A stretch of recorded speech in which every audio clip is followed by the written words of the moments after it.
أشهد أن لا إله إلا الله وحده لا شريك له وأشهد أن محمدًا عبده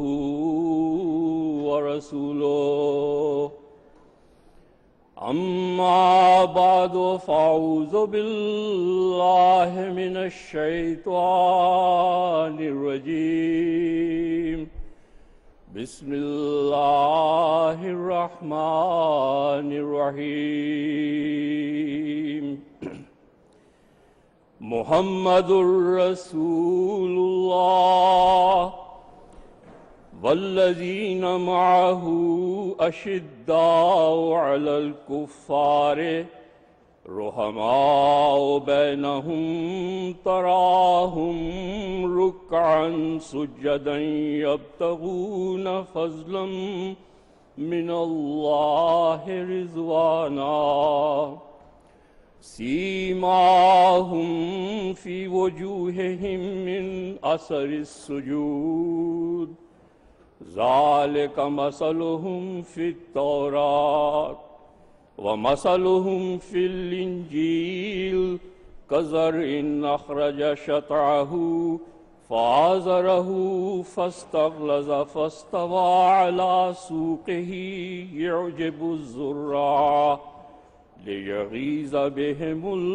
الكفار وعد الله الذين آمنوا وعملوا الصالحات منهم مغفرة وأجرا عظيما۔ محمد رسول اللہ اور وہ لوگ جو اس کے ساتھ ہیں کفار کے مقابل پر بہت سخت ہیں اور آپس میں بے انتہا رحم کرنے والے، تو انہیں رکوع کرتے ہوئے اور سجدہ کرتے ہوئے دیکھے گا۔ وہ اللہ ہی سے فضل اور رضا چاہتے ہیں، سجدوں کے اثر سے ان کے چہروں پر ان کی نشانی ہے۔ یہ ان کی مثال ہے جو تورات میں ہے، اور انجیل میں ان کی مثال ایک کھیتی کی طرح ہے جو اپنی کونپل نکالے، پھر اسے مضبوط کرے، پھر وہ موٹی ہو جائے اور اپنے ڈنٹھل پر کھڑی ہو جائے، کاشتکاروں کو خوش کر دے تاکہ ان کی وجہ سے کفار کو غیظ دلائے۔ اللہ نے ان میں سے ان سے جو ایمان لائے اور نیک اعمال بجا لائے مغفرت اور اجر عظیم کا وعدہ کیا ہوا ہے۔ حضرات، میری تقریر کا عنوان ہے احمدیت خدا کے ہاتھ کا لگایا ہوا پودا۔ ابھی میں نے سورۃ فتح کی آخری آیت کی تلاوت کی ہے۔ سورۃ فتح میں مسلمانوں کو ایک فتح مبین کی خبر دی گئی تھی جو مکہ معظمہ کی عظیم الشان فتح کی صورت میں ظاہر ہوئی۔ اس آیت میں حضرت محمد مصطفیٰ صلی اللہ علیہ وسلم اور آپ کی جماعت کی ان پاکیزہ اقدار اور اعلیٰ کردار کا ذکر ہے جس کی قسمت میں ازل سے فتح اور غلبہ مقدر ہے، اور وہ اقدار صبر و استقامت، اخوت و یگانگت، طاعت و عبادت اور رضائے الہی کی اعلیٰ اقدار ہیں۔ اللہ تعالیٰ فرماتا ہے ان صفات کی حامل لوگوں کی مثال تورات میں بھی بیان ہوئی ہے، اور انجیل میں بھی الہی جماعتوں کے آغاز کی یہ مثال ایک حقیر بیج کی طرح سمجھائی گئی ہے جو ایک کونپل کی طرح پھوٹتا ہے مگر رفتہ رفتہ ایک تن آور درخت بن جاتا ہے، جسے دیکھ کر اس کی آبیاری کرنے والی جماعت مومنین کو جہاں خوشگوار حیرت کا سامنا ہوتا ہے، وہاں دوسری طرف یہ غیر معمولی ترقی کفار کے جوش اور غضب کو اور بھی بڑھا دیتی ہے۔ پس ایسے اعلیٰ کردار اور نیک صفات کی حامل جماعت سے مغفرت اور اجر عظیم کا معاملہ ہوا کرتا ہے۔ قرآنی بیان کے بعد اب آئیے ہم انجیل میں حضرت مسیح کی بیان فرمودہ تمثیل کا مطالعہ کریں، جہاں لکھا ہے آسمان کی بادشاہی اس رائی کے دانے کی مانند ہے جسے کسی آدمی نے لے کر اپنے کھیت میں بو دیا۔ وہ سب بیجوں سے چھوٹا تو تھا، مگر جب بڑھتا ہے تو ایسا درخت ہو جاتا ہے کہ ہوا کے پرندے آ کر اس کی ڈالیوں پر بسیرا کرتے ہیں۔ متی 13:31-32۔ سامعین کرام، اس زمانے کے مسیح اور امام مہدی حضرت مرزا غلام احمد قادیانی علیہ السلام نے بھی اس تمثیل کے مطابق اپنے آپ کو خدا کے ہاتھ کا لگایا ہوا پودا قرار دیا۔ آپ فرماتے ہیں،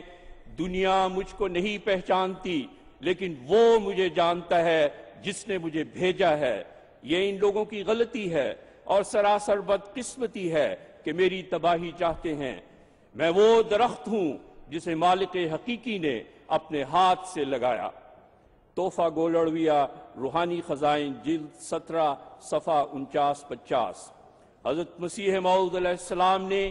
اس انجیلی تمثیل کو اپنی فتح اور اپنی سچائی کے نشان کے طور پیش کیا ہے۔ آپ فرماتے ہیں، کیا یہ عظیم الشان نشان نہیں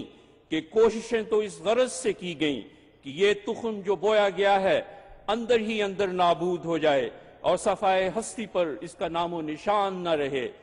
مگر وہ تخم بڑھا اور پھولا اور ایک درخت بنا اور اس کی شاخیں دور دور چلی گئیں، اور اب وہ درخت اس قدر بڑھ گیا ہے کہ ہزاروں پرند اس پر آرام کر رہے ہیں۔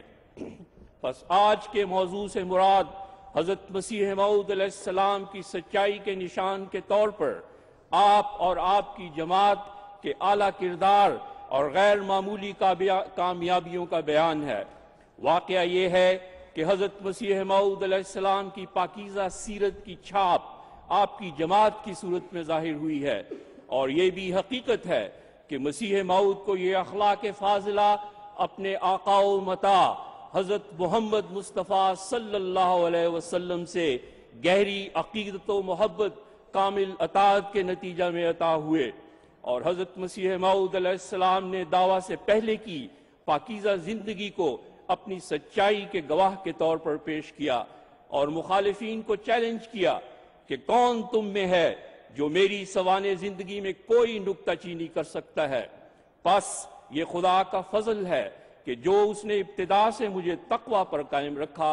اور سوچنے والوں کے لیے یہ ایک دلیل ہے۔ چنانچہ حضرت مسیح موعود علیہ السلام کی وفات پر اخبار وکیل امرتسر نے آپ کی اعلیٰ کردار کی گواہی دیتے ہوئے لکھا،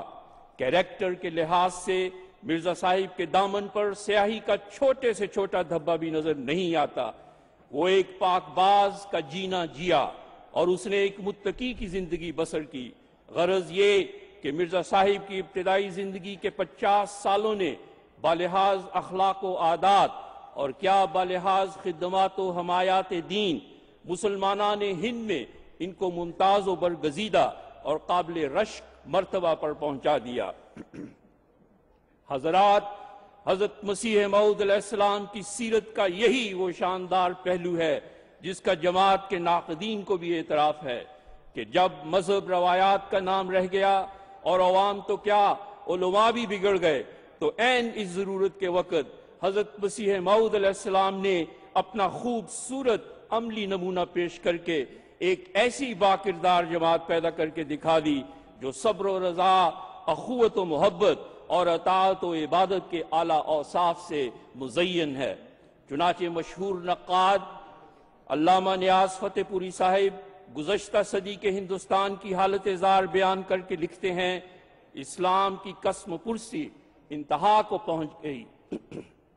یہی وہ وقت تھا اور یہی وہ فضا تھی ہندوستان کی جب ایک مرد عمل سرزمین قادیان سے اٹھا اور اس نے تنہا تمام مخالف طوفان کا مردانہ وار مقابلہ کر کے دنیا پر ثابت کر دیا کہ خدا کا روشن کیا ہوا چراغ مدھم تو ہو سکتا ہے لیکن اسے بجھایا نہیں جا سکتا۔ وَلَوْ كَرِهَ الْمُشْرِكُونَ۔